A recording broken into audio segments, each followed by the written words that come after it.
Praise the lord. ఈరోజు దేవుడు బలపరిచే వాక్యం కీర్తనల గ్రంథము 55వ అధ్యాయం 17వ వచనం. సాయంకాలమున ఉదయమున మధ్యాహ్నమున నేను జ్ఞానందించుచు మొర్రపెట్టుకొందును. అవునండి, ప్రార్థన మనం ఎలా చేయాలి, ప్రార్థన ఎప్పుడు ఎక్కడ చేయాలి అనే అంశం ద్వారా ప్రార్థన అంటే చాలామంది ఎప్పుడు చేయాలి, ఎక్కడ చేయాలి, ఎలా చేయాలని అనుకుంటారు. మనం పరిశుద్ధ గ్రంథం మనం చూసినట్లయితే ఎడతెగక ప్రార్థన చేయాలి అంటే ఎప్పుడు మనం ప్రార్థన మనస్సు కలిగి ఉండాలి. అలాగే ప్రార్థన ఆలోచన కలిగి ఉండాలి. లేదా దేవుని ఆలోచన ప్రకారంగా మనం ఆలోచించాలి. అవును, ప్రతి విషయంలో మనం ప్రార్థించేవారిగా మనం ఉండాలి. అలాగే ఉదయకాల సమయం ప్రార్థన చేయొచ్చు, మధ్యకాల సమయం మనం ప్రార్థన చేయొచ్చు, సాయంకాల సమయంలో మనం ప్రార్థన చేయొచ్చు. ప్రార్థన ఏంటంటే మనం దేవునితో మాట్లాడినట్టండి. వాక్యము దేవుడు మనతో మాట్లాడతాడు.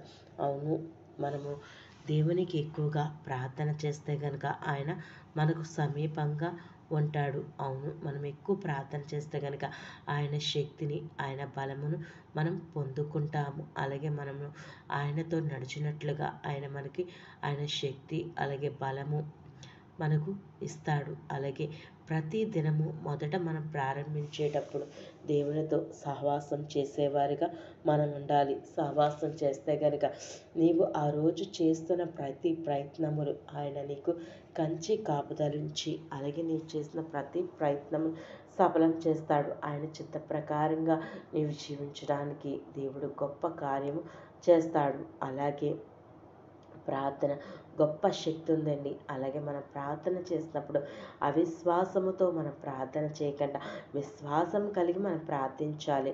అలాగే మనం చేస్తున్న ప్రతి పని దేవా, ఈ దినము నా యొక్క పనుల్లో మార్గాల్లో తోడయుండు, నీ చిత్త ప్రకారంగా ముఖ్యంగా నీ చిత్తము ఈ దినము నెరవేర్చుటకు నీ కృపను అనుగ్రహించని మనం ప్రార్థన చేసుకోవాలి.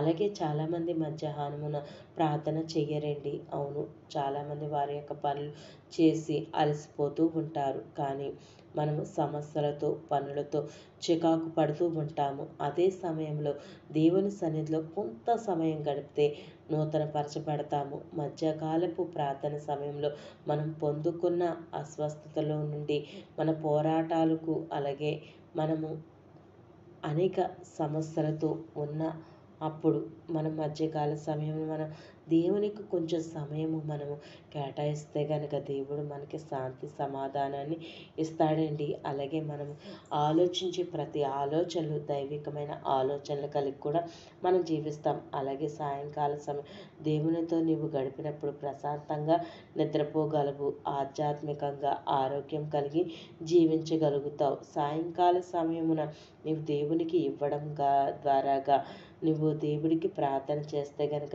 దేవుని వాక్యాన్ని జ్ఞానందిస్తే గనక, నీవు ఒంటరిగా మోకరించి ప్రార్థించడం ద్వారా దేవుడు నీతో ఉండి రాత్రికాల సమయంలో నీతో మాట్లాడతాడు, చక్కటి దర్శనాలు చూపిస్తాడు. దేవుడు నీ పట్ల గొప్ప ప్రణాళిక ఏముందో దేవుడు నీకు చూపిస్తాడు. అవునండి, ప్రార్థన ఎటువంటి నిర్లక్ష్యము చేయొద్దు. ఉదయకాల సమయం, మధ్యకాల సమయం, సాయంకాల సమయం మనం ప్రార్థన చేస్తే కనుక మనం శక్తిని పొందుకుంటాం, బలమును పొందుకుంటాం, ఆత్మ బలంతో మనం నింపబడతాం, పరిశుద్ధాత్మతో మనం నింపబడతాము. అవును, దేవుడు మన చుట్టూ కంచి వేసి ప్రతి దుష్టాత్మ, దురాత్మ, అంధకార చీకటి శక్తులు పారదోరుతాయి.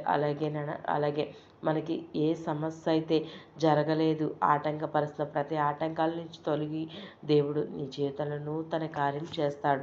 అవును, అటువంటి ప్రార్థన ఎట్టి నిర్లక్ష్యం చేయక ప్రార్థన యందు మరింతగా పట్టుదల కలిగి మనం ప్రార్థిద్దాం. దేవుడు ఆశీర్వాదాలు మనం పొందుకుందాం. దేవుడి కృప మనకి దయచేయును గాక.